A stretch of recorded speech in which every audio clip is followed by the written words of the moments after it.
জানেন, আমরা যখনই কথায় অনেক সময় আমরা বলে থাকি যে মন আর মস্তিষ্ক কখনোই এক পথে চলতে পারে না, বা এটা এরমভাবে বলা উচিত আমার যে ব্রেন আর হার্ট, মানে মন একটা জিনিস বলছে, মাথা বা মস্তিষ্ক বলছে অন্য আরেকটা জিনিস, এটাও এরকম তো হয়েই থাকে।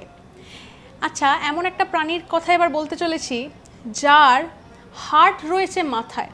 মানে শুনে নিশ্চয়ই অবাক হচ্ছেন যে এটাও কি সম্ভব যে তার হৃৎপিণ্ডটি রয়েছে মাথায়। আগে কোন প্রাণীর কথা বলছি সেটা বলি। আমি যার কথা বলছি সেটা হচ্ছে চিংড়ি মাছ বা শ্রিম্প।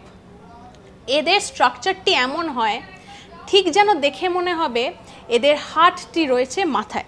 আসলে কি হচ্ছে না, তাদের মাথার ঠিক নিচেই তাদের হার্টটি কিন্তু রয়েছে, আর এই পুরো স্ট্রাকচারটি তাদের একটি খোলস দিয়ে পুরোটা, তাদের একটি আবরণ রয়েছে, বাইরে যে খোলসটা আমরা দেখতে পাই, কিন্তু স্ট্রাকচারটা এমনভাবে বাইরে থেকে দেখায় ঠিক যেন মনে হয় তাদের মাথার মধ্যেই হার্ট রয়েছে বা হৃৎপিণ্ডটি রয়েছে। যেই কারণে অনেক ক্ষেত্রে বলা হয় যে চিংড়ি মাছের হার্ট কিন্তু তাদের মাথায়। এইভাবেই এই কথার প্রচলন। এইরকম নানা ফ্যাক্টস রয়েছে আপনাদের জন্য। লাইক, শেয়ার, সাবস্ক্রাইব করুন এবং কমেন্ট সেকশনে লিখে জানাতে ভুলবেন না যদি এই সংক্রান্ত আরও আপডেটস আপনারা জানতে চান। আমরা কিন্তু রয়েছি হোয়াটসঅ্যাপেও, তাই ফলো করতে ভুলবেন না এবং সঙ্গে রাখুন আজ তাক বাংলাকে।